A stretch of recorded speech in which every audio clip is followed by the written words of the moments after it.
Hola, ducklings, and welcome to Tashi's Treats. I'm Tubed and Tashi, and today we're making Salsa Fresca. Alternately, you can call it Pico De Gallo. So we're going to start out by handling these peppers first off. Now, when you're dealing with these jalapeno peppers, you want to be super duper careful because you don't want to end up with like a burny eye for the rest of the day, you know. So if you feel more comfortable, you can wear gloves, which you can get at the dollar store for $1, or you can use a baggie and put your hand inside a baggie to touch them. I'm going to real carefully open them like this, and I'm going to use a spoon, kind of go around the outside edge and scrape out all of those seeds with the spoon. That makes it a little less likely to get on me, and so that I don't, you know, later on rub my nose and burn the crap out of myself. Because I don't care how much you like hot stuff in your mouth, getting it in your eye, totally not cool, man. Totally not cool. So we're going to go ahead and get these seeds out of here.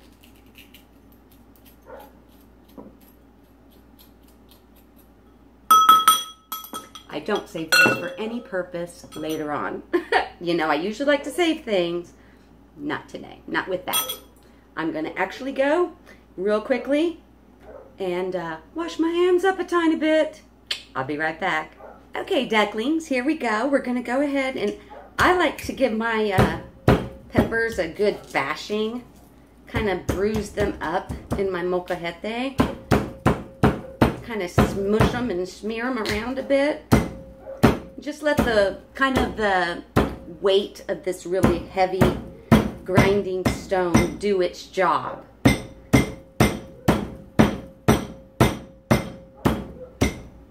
Alternately, you know, you can chop this up with a knife. I like the consistency and the way that it does it, and the tradition of doing it in the old molcajete is kind of lovely to me as well. So that's why I'm doing it this way. You guys do you. If you want to chop it up with a knife, or just put all of these ingredients inside of a food processor or blender, you be you. Today I'm being me, and you get to watch it. You can see how that's smushed it all up for me. Still a few pieces that are larger than I'd like them to be, so I'm going to finish pulverizing them.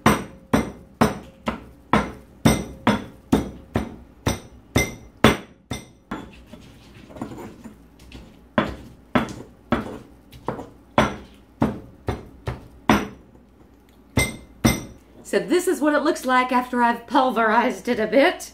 It has quite a bit of those jalapeno juices hanging out at the bottom, so you be careful to keep those out of your eyes. To this, I'm going to add some cilantro. I'm just going to pick off some of these leaves. If you don't like cilantro, don't add cilantro. We've had this discussion before. But if you do like cilantro, then go for it. Now's the time to celebrate.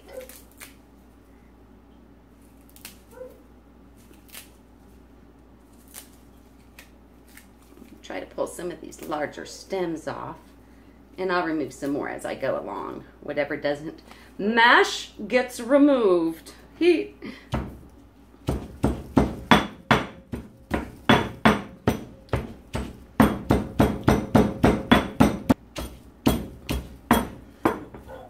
Okay guys, this is with the cilantro added, so I have jalapenos and cilantro in here.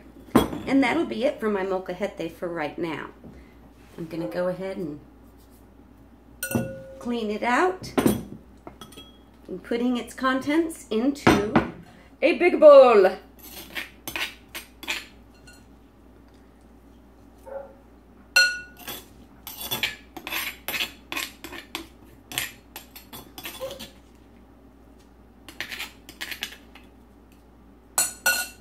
Okay, I'm going to move this just slightly to the side because it's really heavy I'm little. So our next thing we're going to add, whoa, come back here, Mr. Lime. The next thing I'm going to add is going to be my onions. There's some more onion. You know, I'm not going to put all of that in there. I'm going to wait and see how my tomatoes break down. Because I don't want it to be too oniony. And I don't like So we're going to get this onion chopped up. So now we've got our tomatoes. Just beautifully vine-ripened tomatoes is what you're going to want. You could use Romas if you choose to. And if you want to make a just regular, what I call salsa, not Pico De Gallo, you can do that with chunked canned tomatoes, like diced tomatoes in a can. That's actually salsa is cooked. Pico De Gallo is fresh.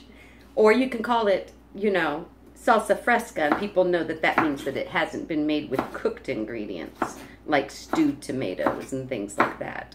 And there's nothing wrong with eating it that way, especially in the wintertime when you can't get a hold of fresh tomatoes. I mean, you might as well use the canned ones, because most of them were canned right when the tomatoes were fresh. So if you can't get a hold of a beautiful fresh tomato, using canned tomatoes is not a crime.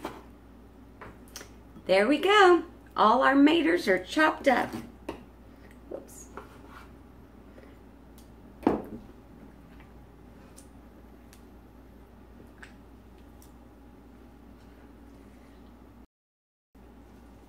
Wonderful. It's not done yet. We still got to add our lime. Give it a few little push rolls and squish it up a bit before you cut it. Makes it a little bit easier to get the juice out once you do. Here we go. Oh, I love that smell of the fresh lime. One of the things that I like to do, and you don't have to do this if you don't like to, but I like to get my hands on in here and kind of squish it up, break it up a little bit, make it so it's even more like salsa-y and delicious. And it's kind of my fun thing that I like to do, is squish my salsa.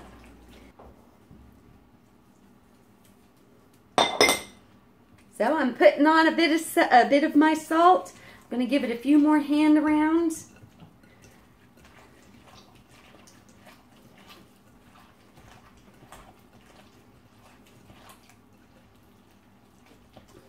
And this, my friends, is going to be probably one of the best Pico De Gallos you've ever had.